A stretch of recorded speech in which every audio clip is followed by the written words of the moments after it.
Hamas ने Gaza पर अपनी पकड़ बनाए रखने के साफ संकेत दिए हैं। संगठन के वरिष्ठ अधिकारी मोहम्मद नज्जाल ने हाल ही में दिए एक इंटरव्यू में ये कहा कि हमास गाजा की सुरक्षा अपने नियंत्रण में रखना चाहता है, लेकिन फिलहाल हथियार छोड़ने यानी डिसआर्म करने का कोई वादा नहीं कर सकता।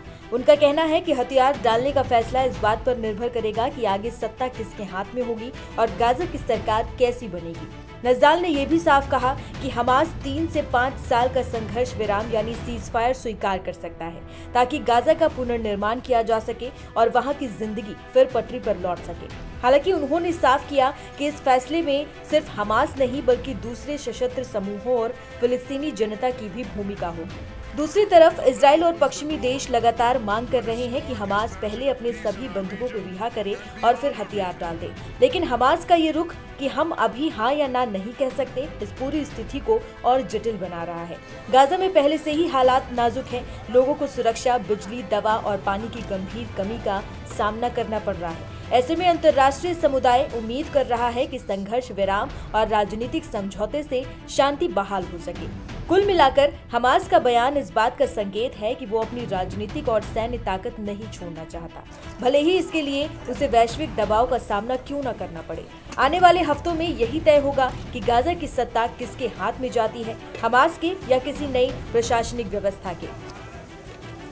वहीं आपको बता दें कि गाजा में युद्ध विराम लागू हो चुका है, कुछ कैदियों की अदला बदली भी हो गई है, लेकिन एक नाम अब भी इजरायली जेल में बंद है और वो नाम है मरवान बरगौती। वही मारवान जिसे हमास फिलिस्तीन का अगला प्रधानमंत्री बनाना चाहता है, लेकिन अब जो खबर सामने आई है उसने पूरे मध्य पूर्व को हिलाकर रख दिया है। द गार्जियन की रिपोर्ट के मुताबिक इजरायली जेल में बरगौती को इतना पीटा गया कि वो बेहोश हो गया। उनके बेटे अरब बरगौती का आरोप है कि ट्रांसफर के दौरान 8 गार्डों ने उन्हें लात घूंसे मारे, जमीन पर गिराया और सिर, सीने, पैरों पर हमला किया। साथ ही कैदियों ने बताया कि मारवान कई दिनों तक ठीक से चल भी नहीं पाए, उनकी 4 पसलियां टूट गई। ये वही मारवान है जिन्होंने 15 साल की उम्र में फतह आंदोलन से राजनीतिक सफर शुरू किया था। यासर अराफात के करीबी रहे, 2 राज्य समाधान के समर्थक रहे और फिलिस्तीनी जनता के बीच सबसे लोकप्रिय नेता माने जाते हैं। लेकिन इजराइल उन्हें रिहा नहीं करना चाहता, शायद इसीलिए कि वो एक वैध और प्रभावशाली नेतृत्व की उम्मीद बन चुके हैं। अमेरिका की मध्यस्थता में हुए युद्ध विराम समझौते के तहत 250 कैदियों को रिहा किया गया, लेकिन नेतन्याहू सरकार ने जानबूझकर बरगौती का नाम सूची से हटा दिया।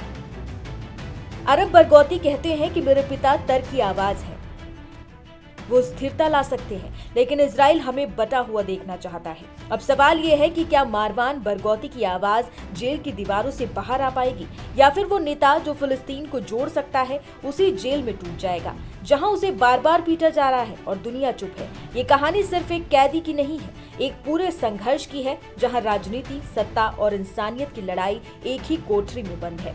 वहीं दूसरी तरफ अमेरिकी राष्ट्रपति डोनाल्ड ट्रंप ने हमास को चेतावनी दी है कि अगर गाजा में लोगों की हत्या करना जारी रखा तो हमारे पास कोई चांस नहीं बचेगा। अमेरिका के पास विकल्प कम रह जाएंगे और हमें अंदर जाके उन्हें मारना ही होगा। ट्रंप के इस मैसेज ने मिडिल ईस्ट में एक बार फिर आग भड़का दी है। ऐसी संभावनाएं जताई जाने लगी हैं कि अमेरिकी सेना कहीं हमास पर अटैक न कर दे।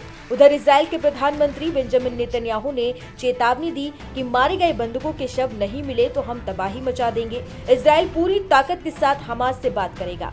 पिछले कुछ दिनों में हमास ने कुछ बंधकों के शव वापस किए हैं, जिनमें से 2 की पुष्टि इनबार हैमन और सार्जेंट मेजर मोहम्मद अल अतारश के तौर पर हुई है।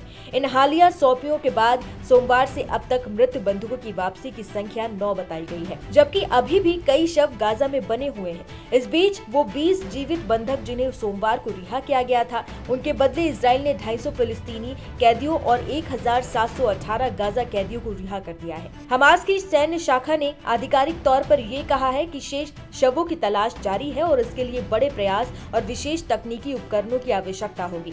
वहीं इस देरी के चलते इजरायली जनता में हमास के प्रति गुस्सा तेज हुआ है और कुछ आवाजें ये कह रही हैं कि हमास ने पिछले सप्ताह के सीजफायर समझौते के तहत अपनी जिम्मेदारियों का पालन नहीं किया।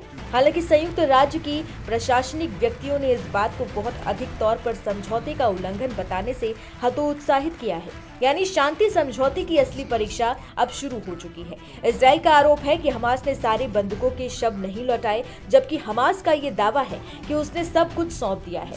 इसी बीच गाजा में फिर हिंसा भड़क उठी है। स्थानीय गिरोहों के बीच झड़पें हो रही हैं।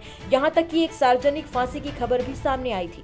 ट्रंप ने चेतावनी दी कि अगर हमास ने हथियार नहीं छोड़े तो अमेरिका खुद जाकर उन्हें जब्त करेगा। लेकिन इस पूरी कहानी की जड़ें उस ऐतिहासिक दिन तक जाती हैं जब गाजा की डील पर 4 बड़े नेता एक साथ साइन कर रहे थे। शर्म अल शेख के उस सम्मेलन में अमेरिका के राष्ट्रपति ट्रंप, मिस्र के राष्ट्रपति अब्देल फतेह अल सीसी, कतर के अमीर तमीम बिन हमाद अल थानी और तुर्की के राष्ट्रपति रेसेप तैयब एर्दोआन मौजूद थे। डॉक्यूमेंट में लिखा था कि हम एक ऐसी स्थायी शांति चाहते हैं जिसमें इजराइल और फिलिस्तीन दोनों के लोग सम्मान और सुरक्षा के साथ जी सके। हिंसा और नफरत का अंत ही शांति की पहली शर्त है।